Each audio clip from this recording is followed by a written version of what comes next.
நோடிஎம்ஸ் board வச்சு பார்த்தீங்கன்னா நிறைய ப்ராஜெக்ட் பண்ணுறாங்க. நம்மளும் ஏதாவது ஒரு சின்ன ப்ராஜெக்ட் பண்ணுவோம் அப்படின்ட்டு கூகுளில் சர்ச் பண்ணுறப்ப நம்ம பைக்கில் போகிறப்ப மேப் யூஸ் பண்ணுறோம் அப்படின்னா மொபைலை பார்த்துக்கிட்டே இருக்க தேவையில்லை. சின்ன இந்த ஸ்க்ரீனில் பார்த்தீங்கன்னா ஏரோ மார்க் லெஃப்ட் ரைட்டு அதுக்கப்புறம் பார்த்தீங்கன்னா ஸ்ட்ரைட் அந்த மாதிரி ஏரோ மார்க் மட்டும் காமிக்கிற மாதிரி ஒரு ப்ராஜெக்ட் பார்த்தீங்கன்னா பார்த்தேன். ஸ்க்ரீன் சின்னதாக தான் இருக்குது. அதாவது ரொம்ப சின்ன சைஸாக பண்ணலாம் அப்படிங்கிற ஐடியாவில் வாங்கினது. பட் பேட்டரி பெருசாக போயிடுச்சு. பார்ப்போம், கொஞ்சம் ட்ரை பண்ணிவிட்டு ஓகே ஆயிடுச்சுன்னா அதுக்கேற்ற மாதிரி வாங்கிக்கலாம். போர்டு ESP32 கொஞ்சம் பெரிய சைஸில் தான் நான் எப்பயும் யூஸ் பண்ணுவேன். பட் இதுவும் அதே சேம் அந்த மாதிரி தான் சொன்னாங்க.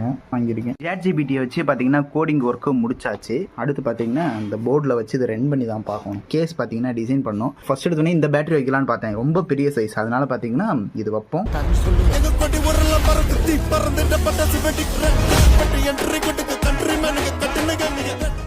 பிரிண்ட் பார்த்தீங்கன்னா பாக்ஸுக்கானது முடிஞ்சிச்சு. ஃபர்ஸ்ட் நம்ம டிசைன் பண்ணது பிரிண்ட் பண்ணியாச்சு. இந்த எல்இடிக்கு கரெக்டாக அந்த இடத்துல ஃபிட் ஆகலை. அது இல்லாமல் இந்த இது பார்த்தீங்கன்னா இடிக்குது. பேட்டரி வைக்கிறதுக்கான ஸ்லாட் ரொம்ப பெருசாக இருக்குது. இது ஓகே, பட் இது வெளியில் நீட்டிகிட்டு இருக்க மாதிரி இருக்கணும். அதனால இதை கொஞ்சம் சேஞ்ச் பண்ணணும். இது எல்லாம் வச்சாலும் இந்த சுவிட்ச் வைக்கிறதுக்கான இடம் இல்லை. அதனால இன்னொன்று பிரிண்ட் பண்ணணும். நம்ம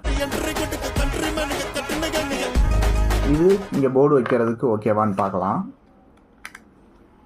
ஓகே, பிரிண்ட் வைக்கிறதுக்கு ஓகே. கீழே பின்னும் கரெக்டாக இருக்குது. ஆனால் என்ன மிஸ்டேக் பண்ணிட்டேன்னா இங்கே கொஞ்சம் கட் பண்ணியிருக்கணும். பேட்டரி வைக்கிறது பார்த்தீங்கன்னா பேட்டரி மட்டும் மிஸ்டேக் ஆயிடுச்சு. அதனால் இந்த இடம் மட்டும் கட் பண்ணிவிட்டு பேட்டரி வச்சிடலாம்.